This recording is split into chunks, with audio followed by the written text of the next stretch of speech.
So it's less than 3 weeks away from my race coming up.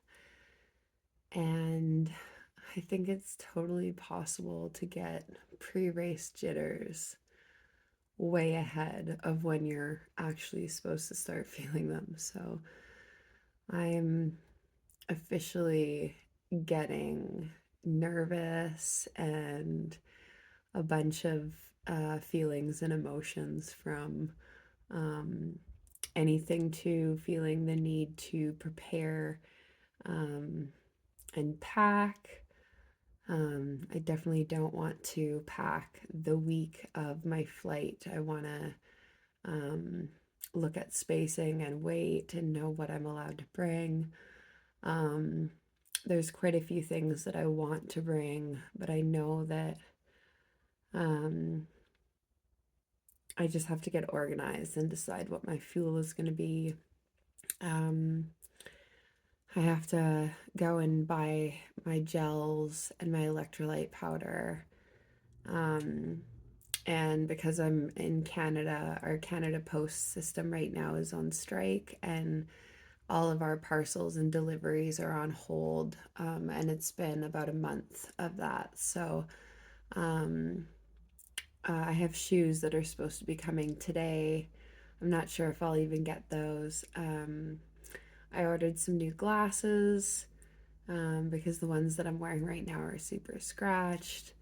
And I'm still waiting for my backpack that I'm gonna bring on the plane with me to arrive. So looking forward to being able to actually get my hands on all of that so I can start organizing.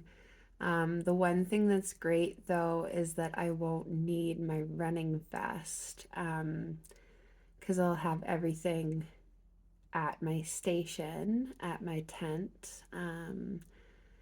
And we're gonna have a cooler and chairs and our cots, and I think that we'll have a table as well. So, um, yeah, it's gonna be a lot of fun. I think that instead of having a jug that I take the top off and on and pour to refill my flasks, I think what I'm gonna do to save time is just have a like a top open entry, like either cut the top of the jug off or have like a bucket that I can just dunk my flasks in instead of trying to fill them or mess with caps and pouring. And then I think because I know the electrolyte powder is super sticky, that I'll just have like a little bin and a tea towel next to it that I can just like dunk my hands in and then wipe my hands clean with the tea towel instead of messing with wipes and wipes are great, but they're not really that good for sticky situations. And for some reason, I get really sticky from my gels and everything like that. So, um, I've been looking at the weather and it's been really nice. So, it's been pretty cold for the last like 2 weeks here in Canada.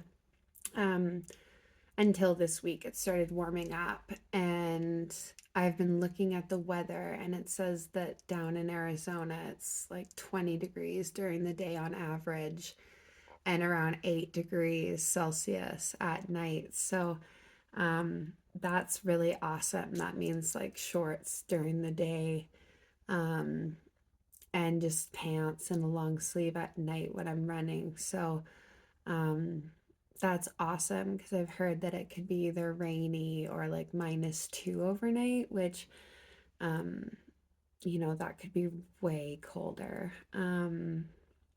And I just know that when it's way colder, I don't feel as much because my hands are cold. Um, so that's really awesome. I'm looking forward to that. Um, and yeah, training's been it's been going well. I went to the track. Um, there was a couple weekends in November that uh, I had gotten personal records on. I ran a 50K, I think November 16th, and I ran my best time for a 50K. So my training partner and I just ran this loop over and over again, and I was surprised that that was way easier than say running, you know, a 15K loop 3 or 4 times. Um, so that's a positive that we've been training, and it's been going easy with the loops. The smaller they are. We went to the track not last weekend, but the weekend before.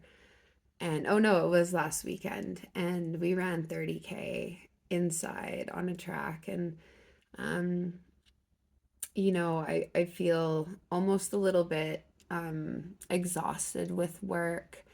And so I've been training a little bit less during the week. I've still been getting my easy runs in, but um, this is kind of where I get to say my base is there and I just have to maintain. So there's no stress in missing a long run on Saturday between now and the race, because the style that I'm racing in is slow and long. So um, yeah, I'm really looking forward to just spending the next 2 to 3 weeks just eating and sleeping really well and staying active and mobile, but not taking any crazy risks with speed workouts um, or crazy elevation training or anything like that. So, yeah, I'm excited to start getting packed and um, thinking along the lines of what I'm gonna do for food, and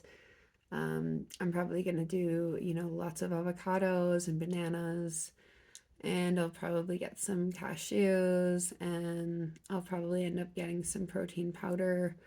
Obviously, my carb electrolytes and gels, but I'll probably also make some hamburger patties or something like that. Yeah, and some sandwiches of some sort. I really like eating sandwiches when I'm racing.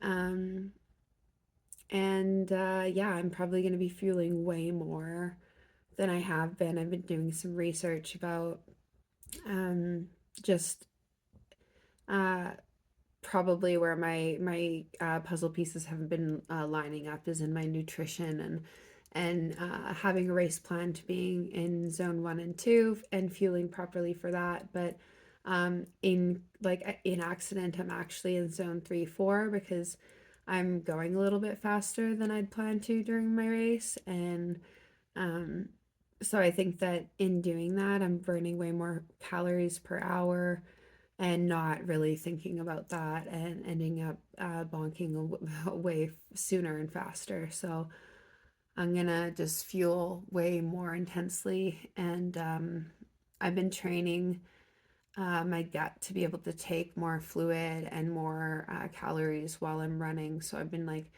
chugging electrolyte, and um, that's been more primarily my focus when I've been running is like chugging water and electrolyte and like almost over consuming, and like when I'm burping and running and still like that amount of training on my gut to be able to take that and handle the bloat is going to be probably what ends up helping me finish this over time, is training my gut to be able to take that kind of gastrointestinal stress, um, because I used to just, like binge eat the days before and then just try and stay on top with whatever I felt like eating at races.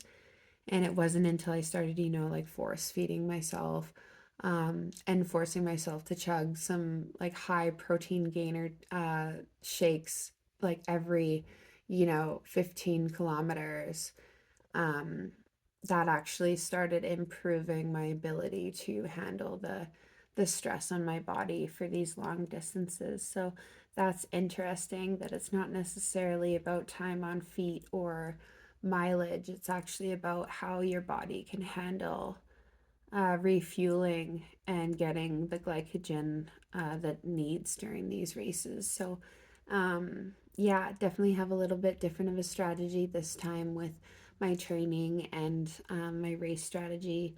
But yeah, my training partner and I were gonna go and run our own races, and I'm really looking forward to not having a crew and not needing to worry about um, being there and being on the ball for my team, just being on the ball for myself and investing all that energy into the day for myself and really experiencing the experience for myself because there's going to be so many people and different emotions going on. Like there's up to 6 day categories. So there's going to be some people that are already on course for a few days before I start my race. So it's going to be cool to experience that.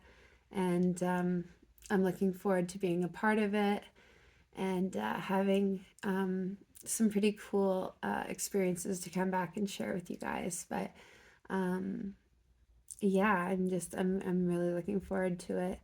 Um, and I think the traveling aspect to it is giving me the most jitters because at the end of the day, my goal is to have fun. That's the goal in all of this is to enjoy it, and I think that's why I have um, such an easy time with getting to where I need to go. But is because it's genuinely fun, and I live and feed off of that. But um, the traveling aspect is definitely something that I have to be extra organized for, and that's definitely it's an unknown. So I'm looking forward to that, and I need to get organized. So yeah.